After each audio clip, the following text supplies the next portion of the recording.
प्रस्तुत कविता the lake isle of Innisfree. इस कविता में कवि विलियम बटलर ईट्स, जिन्होंने ये कविता कंपोज की है, the lake isle of Innisfree. प्रस्तुत कविता में कवि जो है भौतिकता से ऊब गया है, इसलिए वो एक झील के किनारे जाकर के वहाँ पर रहना और वहाँ का जीवन जीना पसंद करना चाहता है। तो उसने इस प्राकृतिक अपने रहने का वर्णन जो है कविता में किस प्रकार से किया है। कवि जो है कहता है कि the I will arise and go now, मैं उठूँगा और अब जाऊँगा। एंड गो टू इनिस्फ्री, कहाँ जाऊँगा? उस इनिस्फ्री एक झील है, उसका नाम दिया गया है, वहाँ पर कवि जाना चाहता है। And a small cabin built there, कवि कहता है कि मैं वहाँ पर एक छोटी सी कुटिया बनाऊँगा। Of clay and battles made, जो मिट्टी और घास फूस यानी जो झाड़ झखाड़ है उसकी बनी हुई होगी। 9 bean rows will I have there, कवि कहता है कि मैं वहाँ पर सेम की 9 पंक्तियाँ लगाऊंगा। A hive for the honey bee, और वहीं पर मधुमक्खियों का एक छत्ता होगा। And live alone in the bee loud glade, कवि कहता है कि वो अकेला वहाँ पर उन मक्खियों की धुन में, मतलब जो मक्खियों का शोर होगा उसी शोर के साथ जो है वहाँ पर अकेला रहेगा।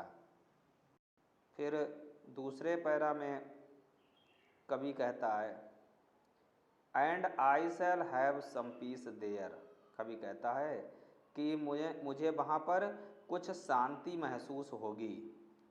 फार पीस कम्स ड्रॉपिंग स्लो, कैसे शांति प्रतीत होगी? बूंद बूंद कर जिस तरह से पानी गिरता है उसी तरह से ये धीरे धीरे बूंदों के रूप में शांति उसे प्राप्त होगी।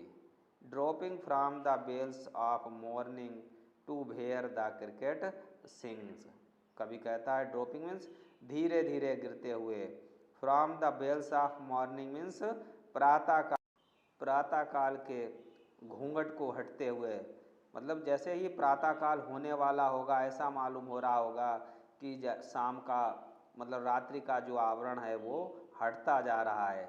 और भेयर द क्रिकेट सिंग्स, जहाँ पर झींगुरों के गाने की आवाज़ सुनाई देगी।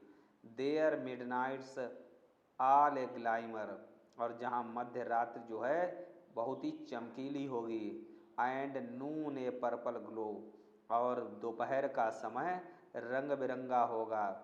And evening full of linnet's wings, और शाम का जो समय है वो छोटी छोटी चिड़ियों के पंखों की आवाज़ों से भरा हुआ होगा। कवि कहता है अगले पैरा में कवि कहता है I will arise and go now, मैं उठूँगा और अभी जाऊँगा।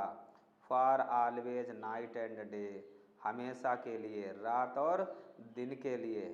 I hear lake water lapping with low sound by the shores, कवि कहता है कि आई हियर माने मैं सुनता हूँ, लेक वाटर मीन्स जो झील का पानी है उसकी कलकल करने की जो आवाज़ है, विद लो साउंड जहाँ से उत्पन्न होने वाला मध्यम मध्यम संगीत सुनाई पड़ रहा है, बाई द शोर जो उस झील के किनारे से उठ रहा है।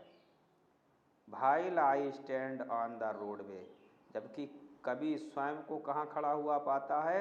सड़क पर पगडंडियों के बीच में खड़ा हुआ पाता है। और ऑन द पेमेंट्स ग्रे, वह पगडंडियाँ जहाँ पर जो कि भूरे रंग की हैं और जहाँ पर घास का मैदान है। I hear it the deep hearts core, किंतु इन सारी चीज़ों को, इन सारी ध्वनियों को वो अपने हृदय की गहराइयों से सुनता हुआ पाता है।